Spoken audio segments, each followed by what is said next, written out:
Most importantly, we want to thank Dairy Farmers of Canada. This webinar and this project, our 3 series of webinars, have been funded by Dairy Farmers of Canada and organized by Lactanet, who's bringing today's webinar to you as part of the Dairy Farmers of Canada National Dairy Knowledge Transfer Project. So thank you so much for Dairy Farmers of Canada for funding this project and bringing all of us together today, organized by Lactanet.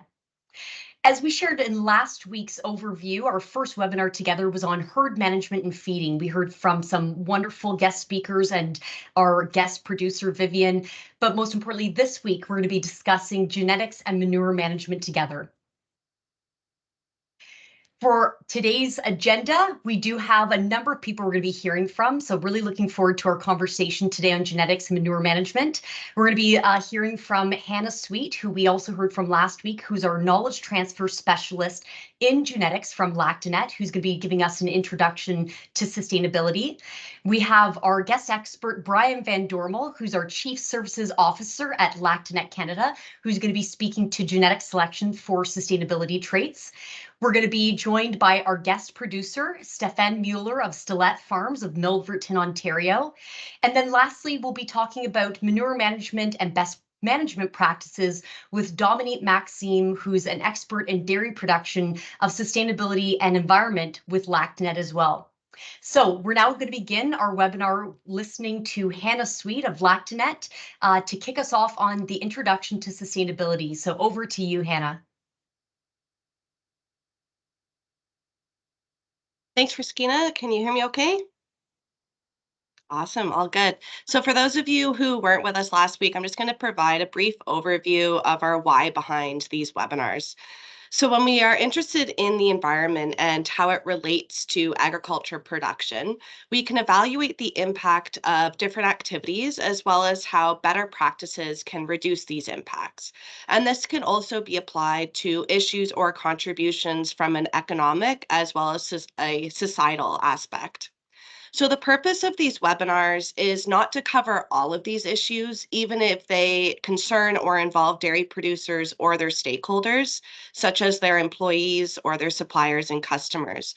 Firstly, because we would not have the time, but also because these days it's still impossible to put all of that into an equation to find the desired balance or the miracle recipe. Sustainability is therefore a concept that encompasses different things depending on the perspective that we consider, and also depending on who talks about it and to who we talk about it with. To be sustainable then means to find the balance or make the best compromises between aspects that affect the environment, the economy, as well as society.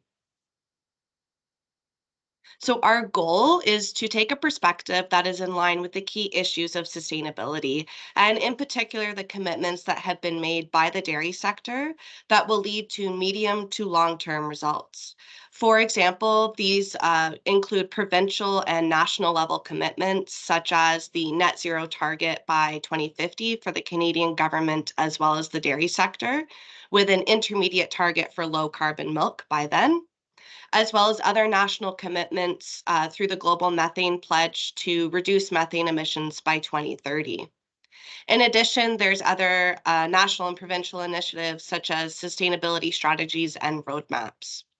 These commitments are coming from all players in the dairy processing industry, with targets for reducing the carbon footprint of processed dairy products, all the way to which on-farm greenhouse gas emissions contribute the most. These include science-based targets that will meet commitments to limit that global temperature rise to 1.5 degrees by 2100. And so this is why we have chosen to structure the 3 webinars by selecting themes that are key to the carbon neutrality strategy. A lot of these themes are showcased throughout the Dairy Farmers of Canada's Best Managed Practice Guide that we will refer to regularly. So as you can see in this graph here, the goal of carbon neutrality is to balance by 2050 all greenhouse gas emissions associated with dairy production through the adoption of best managed practices, that aim at reducing emissions that can be seen in blue and eliminating or removing carbon dioxide from the atmosphere through the sustainable sequestration of carbon. And that is shown in yellow here through the removals. So we are aware that emissions will never be zero. And this is why it's important to focus on these best managed practices and increasing sequestration. So there are three main greenhouse gases of concern that are associated with dairy production that are shown here in the figure. They are mainly carbon dioxide, methane, and nitrous oxide, with each of them having a different impact on climate change per unit of mass. And so if we take a look at methane, it is about 30 times more impacting than carbon dioxide, and nitrous oxide is up to 300 times more impacting. Estimating the carbon footprint therefore requires us to assess the inventory of these three greenhouse gases, taking a life cycle perspective where the entire value chain is considered, not just what happens on the dairy farm. And these greenhouse gas emissions are coming from operations upstream of the farm that indirectly contribute to the dairy farm's ability to operate, and they're also being taken into account. Also included in this is carbon sequestration in soils and biomass, particularly from grasslands, perennial plants, as well as woody biomass such as trees and hedges, is also an important aspect of achieving carbon neutrality. And this carbon dioxide sink is basically going to add to the reductions in the overall greenhouse gas inventory. And so therefore we are, with this inventory exercise, we're then able to calculate what is called the carbon footprint of milk. So in addition to providing a specific number, such as how much greenhouse gas emissions are emitted per kilogram of milk, the carbon footprint allows us to identify the farm activities or inputs that generate the highest level of emissions so that we can precisely prioritize our actions to mitigate greenhouse gas emissions. So we can see with the pie chart that by decreasing importance, enteric methane, feed production, and manure management are the three largest contributors to the carbon footprint of milk here in Canada. And this is according to the latest study that was conducted by the Dairy Farmers of Canada. It is important to note that this assessment that was done in 2016 did not include soil carbon sequestration or losses in the inventory. And so overall, to wrap this all up, the goal of this series of 3 webinars is to highlight ways of reducing the carbon footprint of your dairy operation, where a number of good practices and actions can have a big impact. And with that, I'll pass it back over to you, Christina.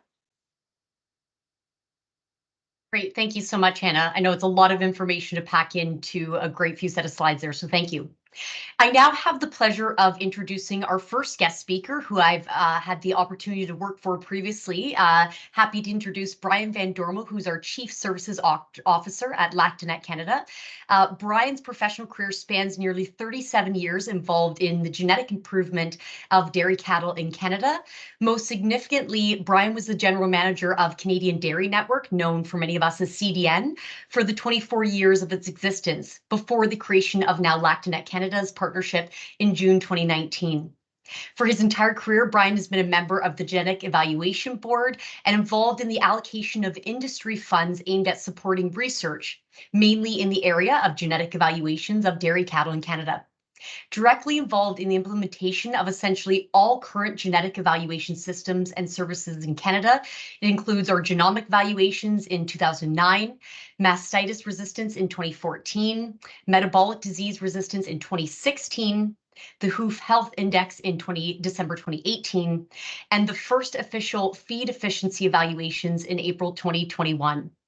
Internationally, Brian has been the Canadian representative to Interpol for nearly 25 years and was the 2016 recipient of the ICARC President's Award. So very pleased to give that fulsome introduction to Brian's illustrious career. Thank you for joining us, Brian. I'll let you take it away. Thank you, Christine. It's very kind. It is my privilege and pleasure to present to you this presentation this afternoon on genetic selection for sustainability traits within the scope of this webinar. So we've learned about Canada's endorsement of the Global Methane Pledge, and also, more importantly for us, the pledge by dairy farmers of Canada targeting net zero greenhouse gas emissions from farm level sources by 2050. These are significant goals and objectives, and we're going to need to use many pathways to achieve them.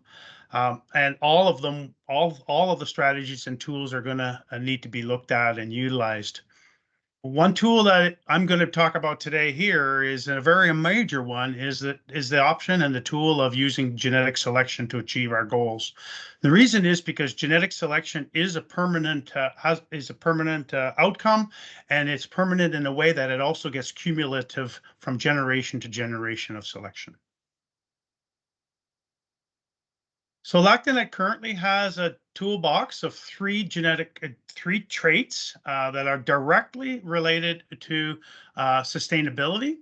The first one being feed efficiency, introduced in April 2021. The second one, body maintenance requirements, introduced 2 years later. And together, these two traits help farmers genetically select for animals that will reduce your on-farm feed costs. Then last year in April, we also introduced methane efficiency, and that's obviously targeting the reduction of methane emissions from your herd. Altogether, these three traits help reduce the carbon footprint of your farm and therefore increase the environmental sustainability. Going through each of the three traits in a little more detail, I'll start with feed efficiency, introduced in 2021. And at that time, we were only using feed efficiency data from first lactation cows, and it's only in the Holstein breed, unfortunately. A year and a half later, in December 2022, we made some enhancements to the system and included second lactation data for those cows. At that time, we also introduced feed efficiency into our two national genetic selection indexes, the LPI and ProDollar. The objective of using feed efficiency is that we can then select animals that are more efficient at feed conversion, therefore saving feed costs, reducing carbon footprint, and increasing or improving the environmental sustainability of your herd.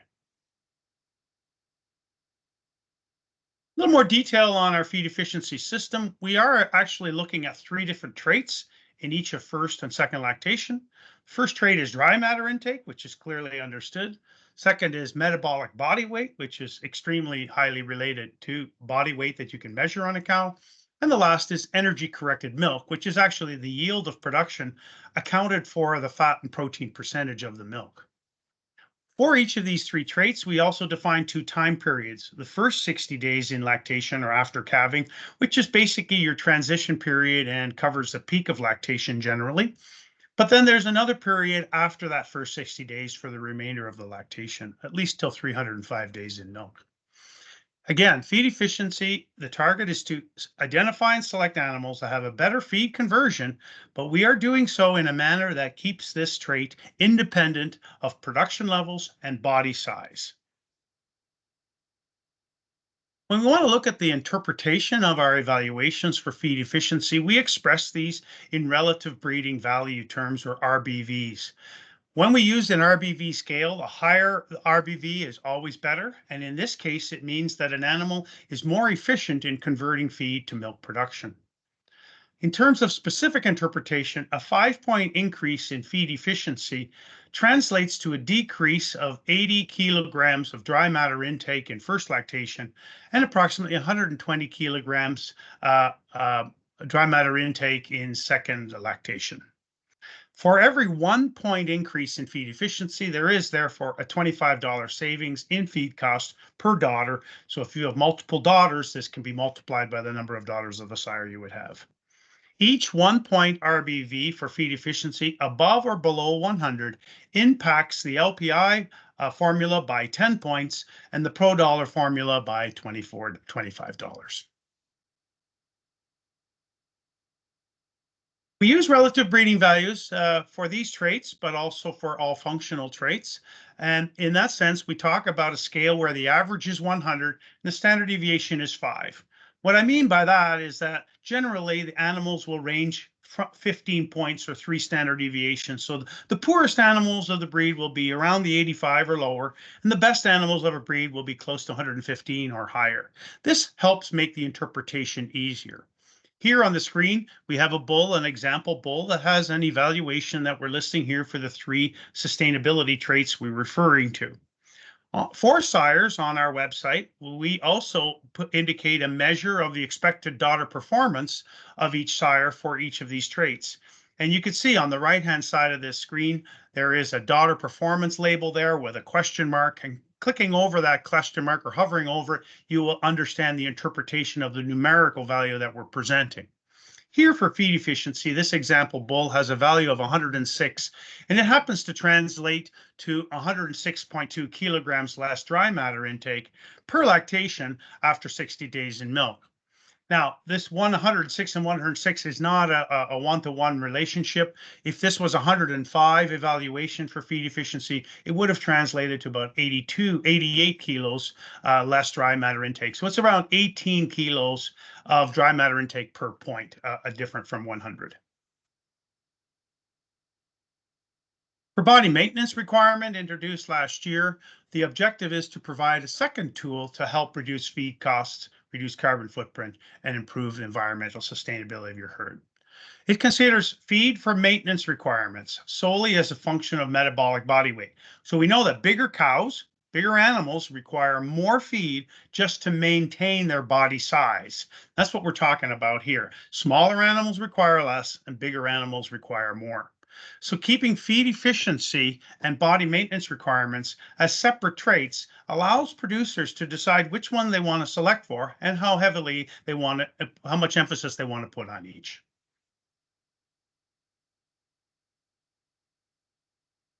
This graph shows the average body weight for cows in their first 70 days in milk and lactation for each of first, second, and third lactation. You can see that and this trend shows in the past 20 years. So you could see that currently in 2020, or for example, versus 20 years ago, animals born in the year 2000, there has been roughly about 45 to 50 kilograms increase in the average body weight of our cows, whether it's first lactation, second, or third lactation. So our cows are bigger today than they had been 20 years ago, which means they need more requirements for body maintenance. When we look at the interpretation of these genetic evaluations, again, the higher the RBV in this sense, it represents a lower body maintenance requirements and generally means that we're selecting for smaller body size, smaller animals or more intermediate optimum kind of animals. Each 5-point increase in a sire's RBV for BMR means that those daughters are expected on average to have around 20 kilos less body weight at any point in time during their life. Body size is the biggest contributor to an animal's carbon footprint. And so this body maintenance requirements evaluation also has a significant economic impact related to environmental sustainability. When we look at the example bull here on the bottom, we see that this one has a rating of 96 on the left-hand side, and it translates to a number on the right-hand column of 52.8. That means 52.8 kilograms more dry matter intake per year is required to meet the maintenance requirements of the daughters of this particular bull. When we now talk about methane efficiency, which was introduced a year ago as well, we are very proud to say that Canada was the first country in the world to offer national evaluations for such a trait that we call methane efficiency. This was made possible because of 3 main factors. The first is the pivotal research conducted at the University of Guelph with funding from the DairyGen Council of Lactanet, which has Dairy Farmers of Canada as a significant funding partner. It's also required, another factor was the proactive investment of Lactanet to collect all of the milk spectral data from milk recorded cows since 2018. And build that database of information. And last, Lactanet established a collaboration with CMEX, and CMEX had an associated investment to help advance this trait as quickly as possible to market. A few statistics on dairy cattle enteric methane. we could see here that the average Holstein in Canada produces roughly 500 grams of methane per day. But as it shows in the second box, there is variation between cows, even within the same herd that are fed the same diet. And that variation is up or down by 30% of that 500 grams. And either way, as an animal has more methane, emits more methane, that means there is a loss in the gross energy intake for the animal that's estimated to be between 4 and 7%. When we speak about the research projects and collecting methane, they came from international projects involving the University of Guelph and the University of Alberta. These two projects were called the Efficient Dairy Genome Project and the Resilient Dairy Genome Project. The big conclusion from this project relative to establishing methane evaluations is that the researchers were able to show that milk mid-infrared or spectral data, MIR spectral data, from an individual cow's milk sample collected into milk recording can be used as a good predictor of its methane production. So with that data that we could produce methane efficient evaluations, which again are expressed as RBVs. And what we're looking for is to reduce methane production by selecting for higher methane efficiency without impacting the production traits. So we want to, again, maintain levels of milk production, fat and protein production, but we want those animals that can produce those production levels with a lower methane production. So a 5-point increase in a sire's RBV for methane efficiency means those daughters are expected to produce 3 kilograms less methane per year. That translates to a 1.5 decrease in methane emissions per cow per year. And therefore, herd owners that decide to select for methane efficiency as one of their genetic tools of interest, they can achieve a 20 to 30% reduction in methane emissions from their herd by the year 2050. Again, when we look at these example bulls, this bull has an evaluation for methane efficiency of 108. It translates to a number on the right-hand side that's expressed and shown as minus 4.8 kilos. This means it's 4.8 kilograms less methane production produced by the daughters of this bull each year.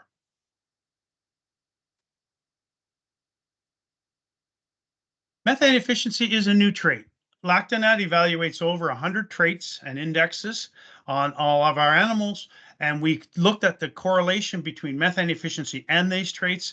And you can see here, these are the most extreme correlations, and the gray screen in the middle shows that very little, most traits are within a narrow range of plus or minus 15%, which are not significant numbers.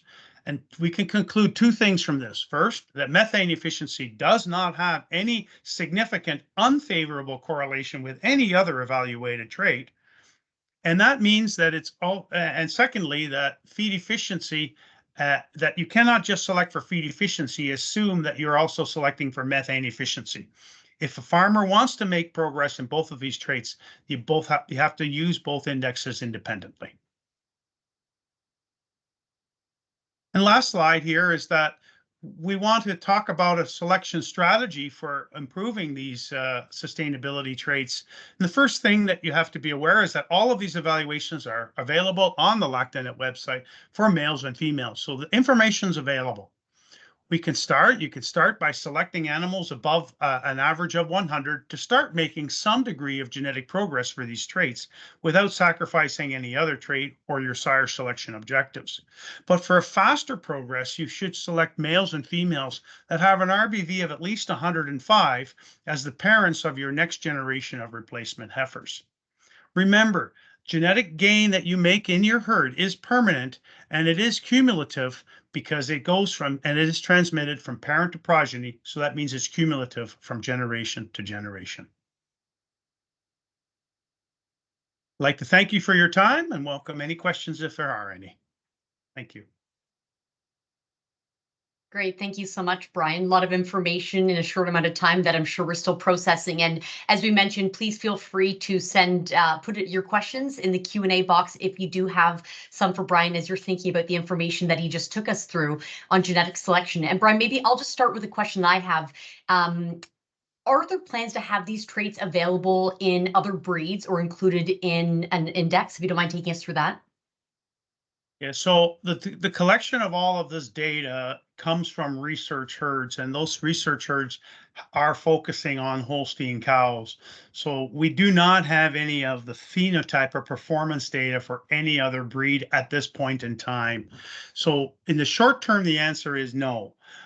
Our advanced research projects is moving into including other herds of other animals, especially the bigger populations of Ayrshires and Jerseys in Canada, and international collaborations in Brown Swiss as well. So we hope to one day be able to offer something, but it's still a few years away before we can get to other breeds, and we will not be able to translate what we know from Holsteins to the other breeds in the short term either.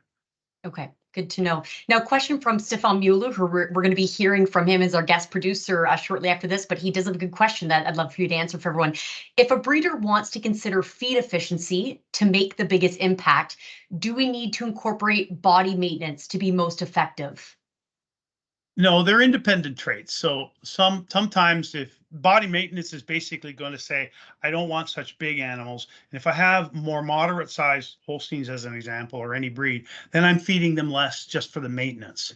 So that's one element of it, but not everybody wants to select for smaller animals compared to what they've already had. The feed efficiency, it doesn't matter. It's independent of size and independent of production. You're just finding those animals that convert that better. So you can choose to use one or the other, or balance them out and put an equal weight or a different weight on them. That's why we make them both available.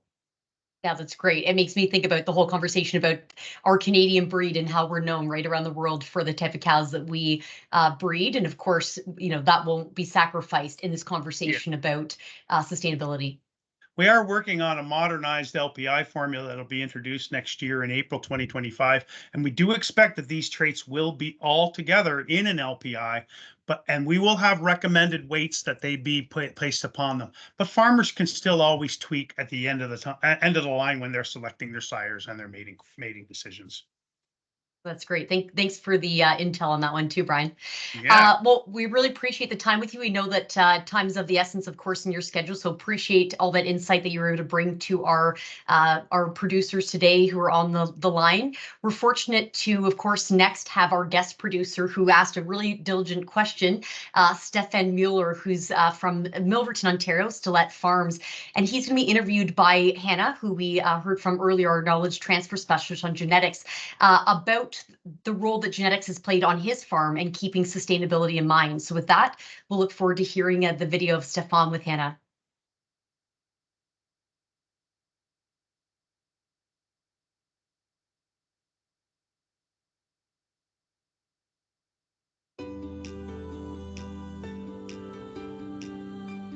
Hi, I'm Stefan Mueller. My wife, Dr. Letitia Mueller, and I run Stilette Farms. My parents immigrated in 1978. They went to Quebec to look at the farms there, and ultimately decided to come over to Milverton, Ontario, where they started this dairy farm. They expanded into pork.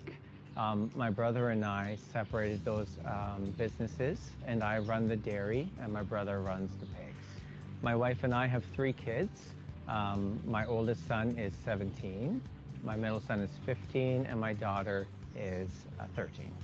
So while my wife pursues a career in small animal medicine, I work here and manage the dairy basically on my own. I have a couple of part-time teenage students that work here, and they come during chore time, and then I kind of manage the rest of the operation on my own. My kids, they worked with me as they were growing up, but at this point in time, they don't have any interest in farming. And so I'm trying to balance managing this farm, being prepared for a child if they do decide to come home, but also to be prepared to help them in their own way. On our farms, on our specific farm, we can look for win-win scenarios grounded in economics for both feed, farm efficiency, and cash flow, adopting a more or less mindset to improve production while reducing costs. Also, we focus on developing protocols and routines that are adaptable and manageable, that considers the workloads we face daily throughout the seasons. Our approach involves creating systems that improve efficiency but also ensure flexibility. The reality is that dairy farmers are managing transitions, pregnancies, calves, disease, financial matters, and labor all at once every day. When I think about sustainability on my farm, I have to think about what I do as a business and how I can still be a dad the way that I need to be. If I have good producing cows that are durable, that can stay healthy, that's kind of how I look at sustainability. I want to thank Lactanet for asking me to join them in this webinar where we're going to be talking about genetics, sustainability, and maybe some economics. Hi there, I'm Hannah Sweet. I'm a member of the Knowledge Mobilization team at Lactanet, and today I'm on farm with Stefan Mueller. Welcome, Stefan. Today we're going to be talking about genetics and sustainability. Can you tell us a little bit about your herd management strategy? So because my wife works out and because I'm here on the farm mostly on my own, even though I have part-time help, I'm often doing chores by myself.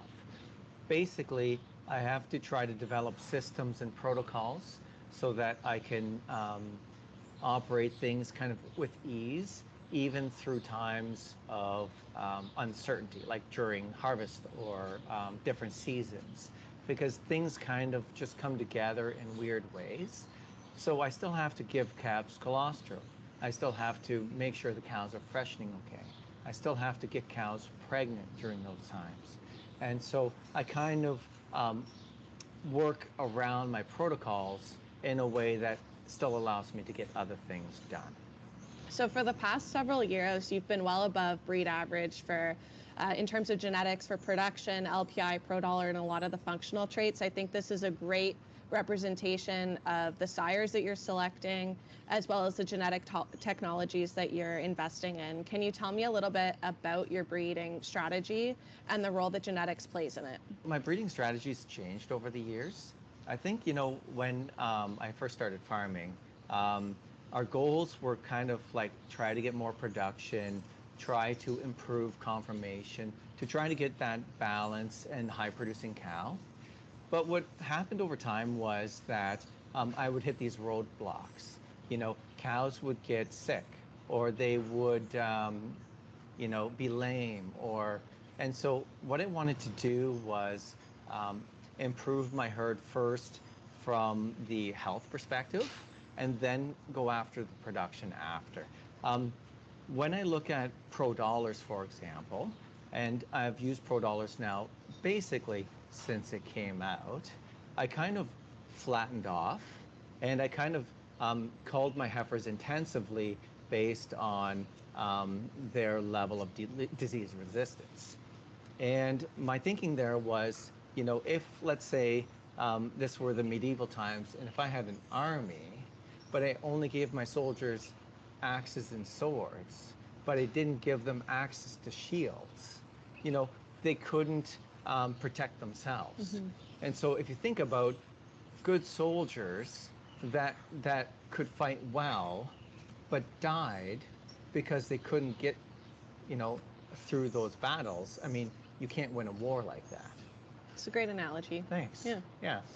So there's a movie that I really like called Moneyball, mm-hmm. right? And one of the questions that kind of came up was, if the pitcher can strike out the batter, why does it matter what it looks like, how he throws the ball, right? And really, I kind of approach things that way. I see a lot of value in the good plus cow, mm-hmm. a lot of versatility. I can adapt with the feeding efficiency or the feed efficiencies. I can adapt with the disease resistance easier than if I tried to get everything. So when a calf is born and we get get it genomically tested, we're not certain where it's going to land. Mm-hmm. And so in order to optimize the pro dollar average in the calves, I wanted a few more than I needed, right?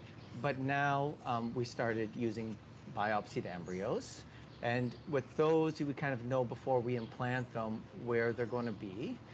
And I guess now I have more confidence using beef more aggressively, but I still use conventional semen in the milk cows, whether it's beef or Holstein, to try to kind of balance out what I'm going to get down the road. Right.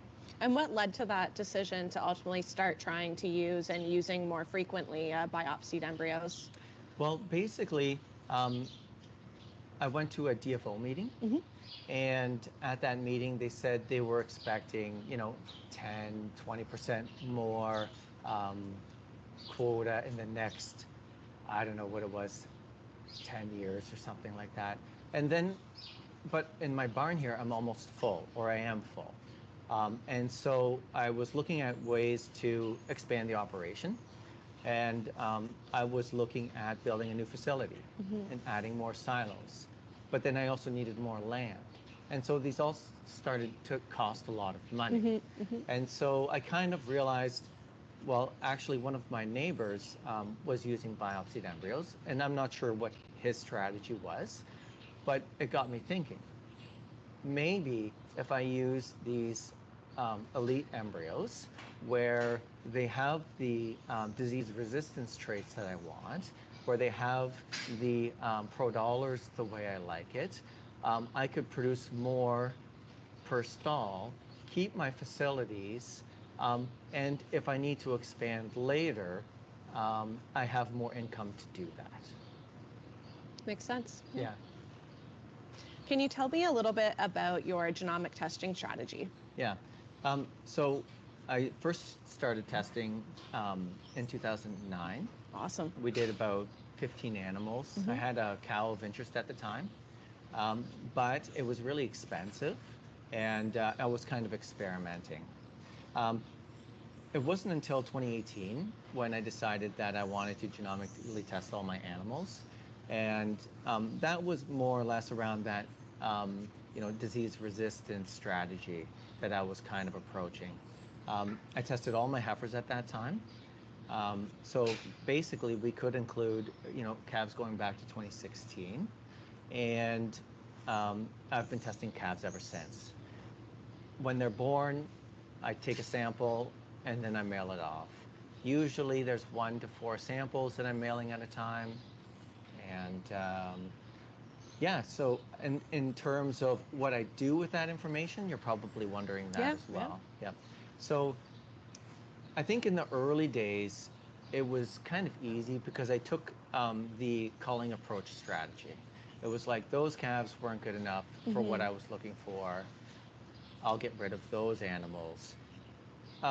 As with, I think, a lot of new technologies, the strategies and the understanding of how to use it don't really develop until you've been using it for a while. Especially with genetics. Right. Yeah. And so, when we talk about those biopsied embryos, I don't think I would have approached that if I hadn't been genomically testing. Yep. Because it gave me the confidence to see that I could rely on the increased production overall. Can you elaborate a little bit more on what value you see in genomic testing in your herd, say over time and currently as well? Yeah, so it's pretty interesting actually if I think about the cost of genomics. At first I was like, well, when I tested all those heifers, it was going to cost thousands of dollars to do. And I kind of figured, well, over time, I'll just kind of work it into my budget, and I'll try to gain on the value of the improved genetics, enough hopefully to pay for the genomic testing. But it's pretty interesting because if I look at the past 10 years of my breeding and registry and insemination costs, even though I've been genomically testing everyone, those costs haven't risen. And so what's happened basically is that I've been able to use different bulls that maybe aren't in demand. And so instead of paying, let's say $50, I can buy good bulls that match up with my cows for $25. right? And if we think about it, in order to get a pregnancy, you're probably going to breed them 1.5 to 2 times. Yep.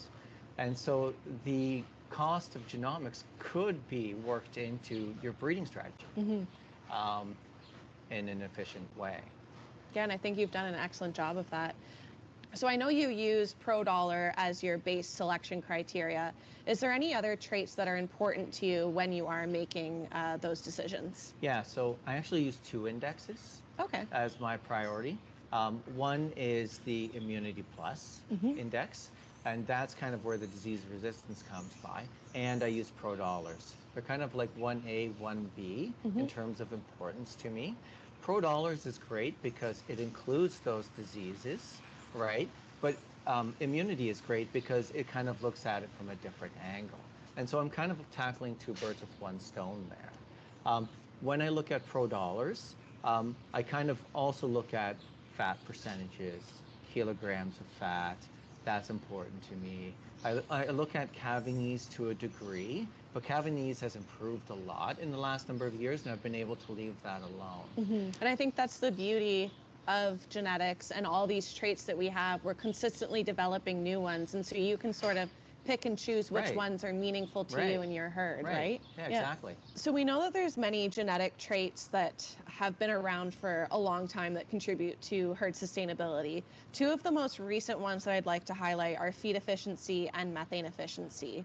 What was your initial perception of these genetic evaluations? Yeah, so whenever something new comes out, it does take time to adapt to it, especially if we have to adjust our sort of breeding strategy. Yeah, exactly. Right? Because, I mean, in dairy genetics, it takes forever to make changes, and things happen slowly. So if we're not consistent, we're not going to get good results because we're, we're going all over the place. So feed efficiency was easy for me because it automatically helped me bring money to the farm, right? It's like, oh, of course I want my cows to be feed efficient. That's going to save me money. I don't get to see a cow be feed efficient. They're going to just eat whatever they eat, and I just kind of bring them food whenever they want to eat. But I know that the science says that over time, it's going to save me a lot of money. And so that is important to me. Earlier, it was kind of like a hidden value trait where a lot of people didn't put a lot of emphasis in that trait. So if we can produce more income off the same animals and have less cost for our milk, then we're going to be more profitable. And feed efficiency fit right in there. 100%. Right. Yeah. And so with ProDollars now now feed efficiency is a part of the ProDollar equation. I guess earlier I should say I wasn't choosing bulls that were like 105 or higher. I was choosing bulls that were average or higher to try to protect my bottom end. Yep. Because if I got too specific, then it would eliminate too many bulls. And so 100 and up, I used feed efficiency. That was like my criteria. Now with ProDollars, and now since ProDollars includes feed efficiency, I think that's great because then I don't even have to look at it anymore. Exactly. Yeah.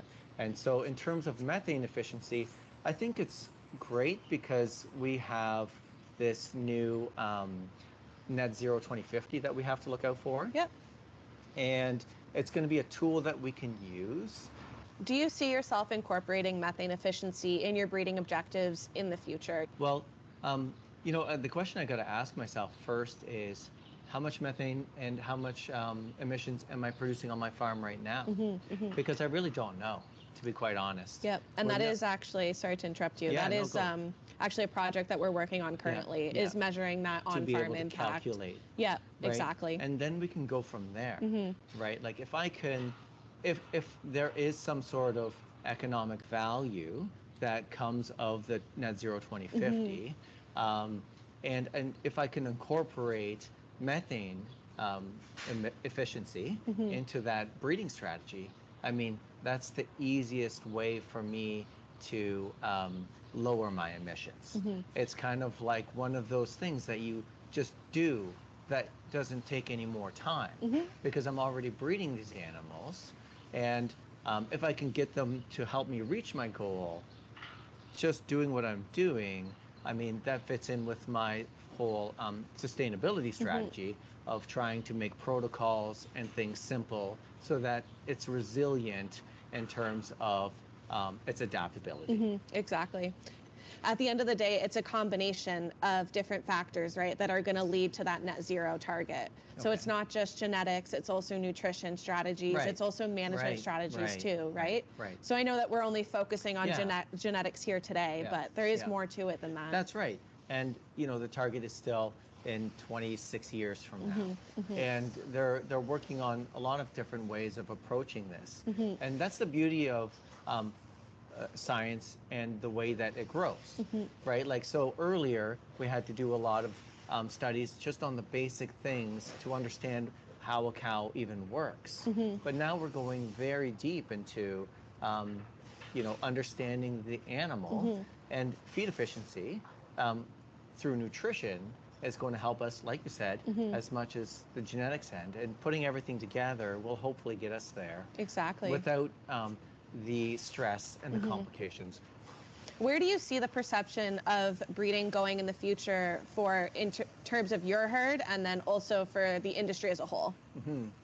I think the real question I'd like to ask myself, or I'd like to answer, basically is, are we doing enough to incorporate critical thinking into our operations?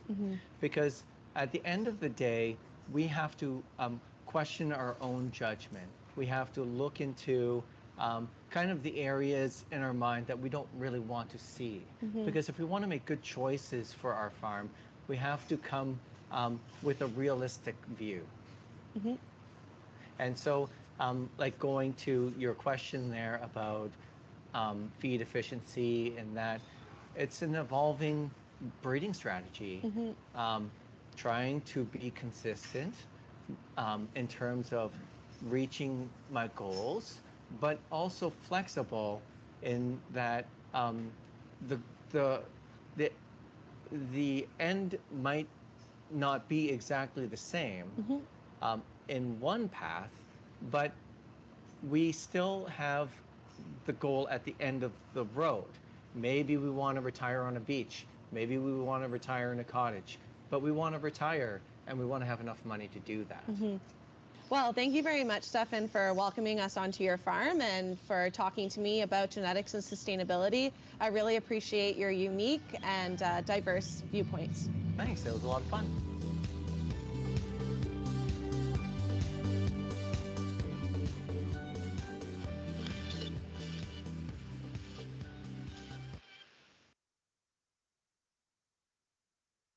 Great. Well, thank you so much, Stefan and Hannah, for that wonderful video. I really appreciated your insights, Stefan, to how you've been able to incorporate, genetics more so on the farm, and of course, your thought process around it.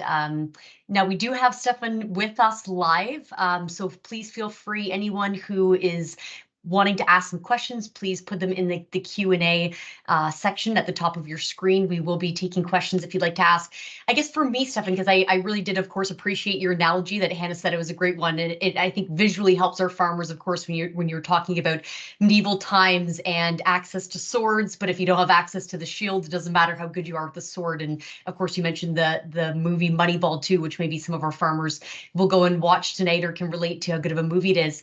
But would just love to ask you, in terms of clearly you put so much thought into genetics on the farm and why you've made the breeding decisions you have.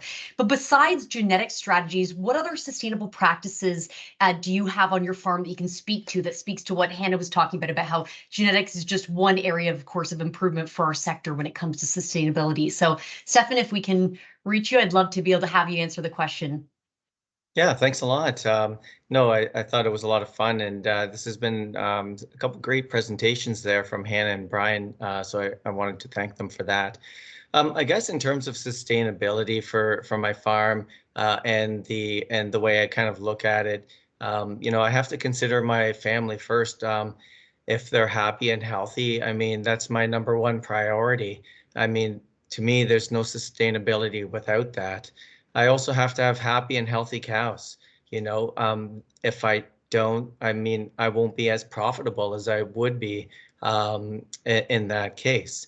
After that, I kind of look at, a win-win approach on low-hanging fruit that might be accessible, I guess, if that's the right word. But looking at nitrogen application is an easy one. I mean, splitting nitrogen in terms of being able to, I guess, get the most value out of that nitrogen and at the same time, the highest rate of absorbency.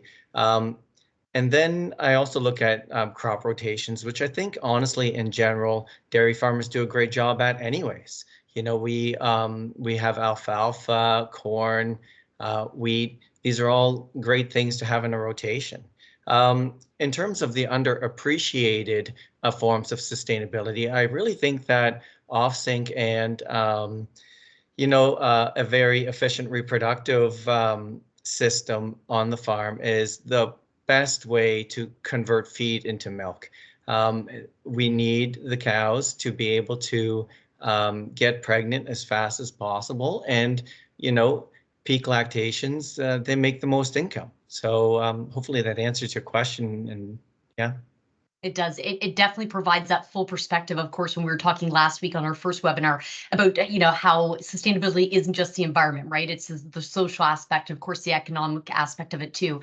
And you clearly, it shows that you've put in a lot of thought of how you are well-rounded in your sustainable practices across the farm. Of course, today we highlighted your genetic efforts, but it clearly sounds like you're leading with sustainability in mind in all facets. And I think your example of your family and why you're doing that. I mean, we don't have agriculture without sustainability, right? So the fact that you're leading with your family in mind, I think, is why most of our farmers also will be keeping sustainability top of mind as they do every day. So thank you so much, Stefan, for joining us today and answering that question.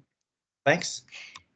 Before we get to our next and last speaker of our webinar today, I do want to share some of the key learnings that we just learned from Stefan and Stilette Farms, because it does give a really fulsome perspective for all of our farmers today about how we can actually talk about sustainability, applying it back to the genetic side of things in terms of how Stefan has focused on developing routines and protocols that are efficient and flexible. Of course, that he's leading with breeding for good producing cows that are durable and healthy, and he's been doing that through ProDollars and Immunity Plus, the two indexes that he referenced. Of course, he's been genomic testing very early on, but since 2018 with biopsied embryos to produce more per stall, which I thought was a great point that he was mentioning there. And overall, you can tell that Stefan looks for win-win scenarios grounded in economics to improve farm efficiency and sustainability. So exactly what we were talking about those three pillars that are required for sustainability of social, economics, and environment. So thanks again, Stefan, for joining us. Now over to our last speaker of the day. As I know we wrap up, we may be taking a few more extra minutes of your time after our 3 o'clock end time. But next we are going to be hearing from Dominique Maxime from Lactanet on manure management and best practices. And Dominique's presentation is actually going to be presented by Jeff Gunn, who's our regional manager for Lactanet Atlantic. So we'll pass it over to Dominique and Jeff.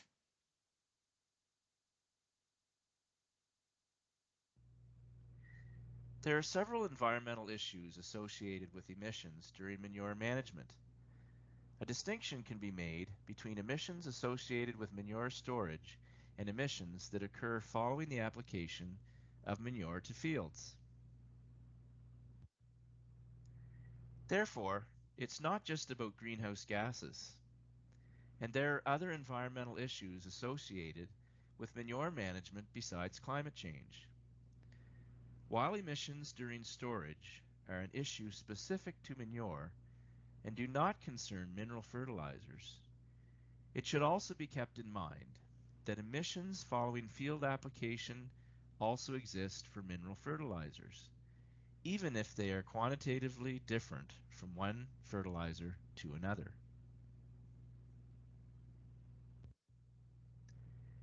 It's important to remember that there are substantial benefits to manure, as with organic fertilizers in general, as opposed to synthetic mineral fertilizers. First major benefit is the fact that by using manure, we are recycling organic matter, nutrients, and ultimately energy. In fact, the residue from animal digestion of food inputs previously produced in the field is recycled in the field. This benefit is also by avoiding the production of synthetic fertilizers, which have a considerable impact on both production and distribution in terms of greenhouse gases and the use of non-renewable fossil fuels required for their production. So we're ultimately in a virtuous circular economy when we value manure in the field. And a second advantage over synthetic fertilizers is that manure provides organic matter in addition to nitrogen, phosphate, and potassium nutrients that will contribute to soil life and to the biological and physiochemical processes that ensure a healthy ecosystem and ultimately higher productivity. So let's come back here to a figure that was shown in the introduction and which shows the fairly significant contribution of manure management to the average carbon footprint of milk in Canada. We can see that it's an 18% contribution. And this 18% is specific to the greenhouse gases emitted during storage of manure because those associated with field application are in fact aggregated in the categories of on-site food production.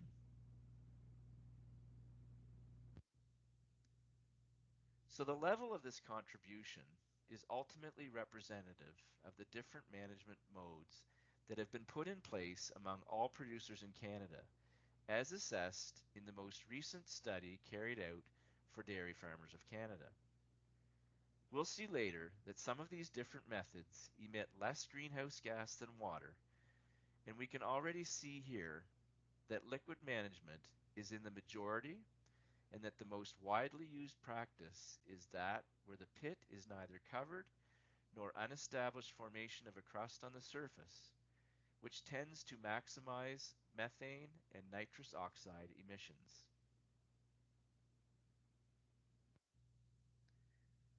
Based on this observation, this figure shows the range of possible standard practices for manure storage and management.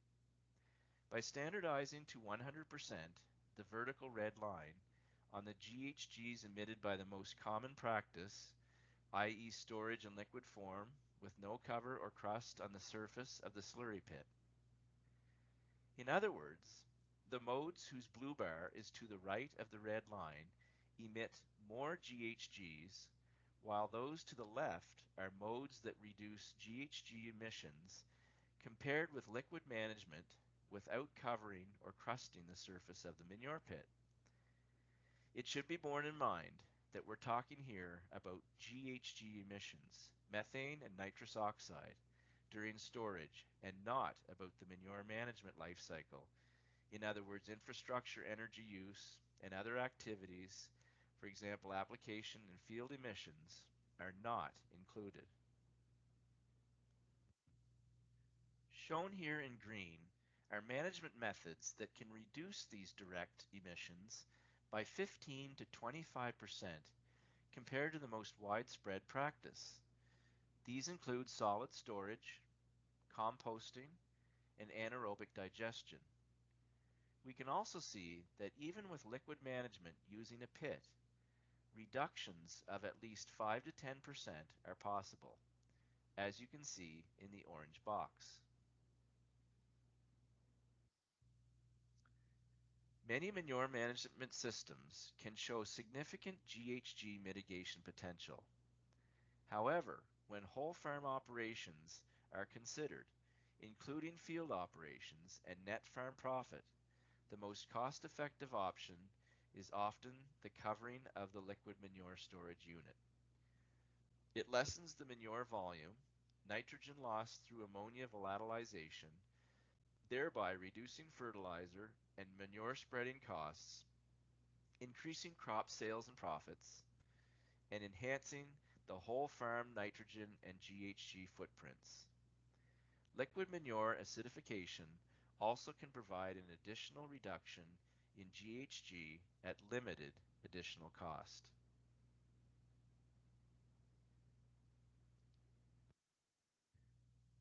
What are the main variables to take into account to make the best choice? There are many additional variables to take into account, making the choice difficult and requiring case-by-case studies. Firstly, in the geographical context in particular, it's clear that on either side of Canada, for different climate, but also within a given season, we have in fact variable emission rates. Methane, in particular, for example, forms as the temperature rises, reaching 10 to 15 degrees Celsius. From one region to another, this can be a factor that determines choices. We also have the situation at the farm, whether we are talking about a new construction or renovating an existing manure management system that we'd like to keep. Those elements influence the choice. Then there's the technical economic context. For example, anaerobic digestion is a practice that is very interesting because it can reduce direct emissions, as it was seen earlier, but it is a very significant investment that involves financial support. It can also be used to produce electricity or biogas, which may only be profitable if they replace expensive, carbon-intensive electricity, which varies from region to region, or if there is a net profit to be made from marketing them. Lastly, other variables to be included in the calculations include the environmental cost of other stages, such as the energy required to operate the technology and handling, example for composting but applies to all, transport to the field and spreading, depending on the mass to be spread, and field emissions, which vary from one form to another, depending on nitrogen content in particular. To make an overall assessment, we need to take a life cycle approach to the practice. And to complete this balance sheet, we need to relate it to the net cost, including expenses and benefits, to estimate the economic and environmental efficiency. For example, if we consider the whole farm, including field operations and the farm's net profit, the most cost-effective option is often to cover the manure storage unit. It reduces manure volume and nitrogen losses through ammonia volatilization, which in turn reduces fertilizer and manure application costs, increases crop sales and profit, and improves the nitrogen and GHG balances of the whole farm. Acidification of liquid manure can also provide additional GHG reduction at limited additional cost. So at some point, you have to balance the environmental benefit or cost against the economic benefit or cost to make the right choice. This is why each situation is unique and needs to be analyzed. To conclude, as with any important decision, it is recommended that you consult an advisor who can provide you with a customized recommendation to help you make an appropriate choice.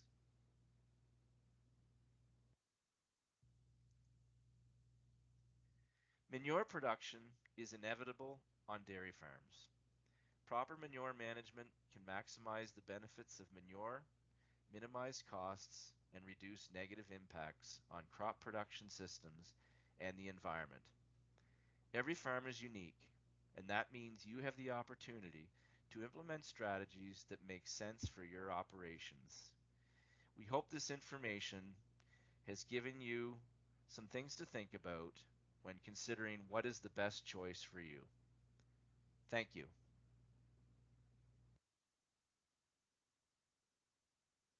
Great. Thank you so much for the presentation, both Dominique and Jeff, who put the collaborative effort in on that.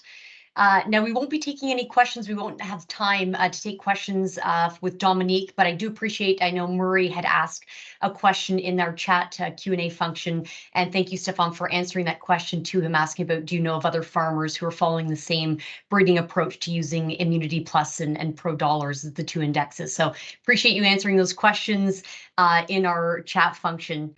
Now, I know we've covered a lot today in what we've went through on genetics and manure management. So one of the guides that we have prepared a QR code for, if you would like to look into more information on those best management practices, a guide that we would definitely recommend consulting is this guide by Dairy Farmers of Canada, this NetZero by 2050 Best Management Practices Guide. So if you do have your smartphone with you, pull it out, and if you scan the QR code on the screen in front of you, it will take you directly to that guide online.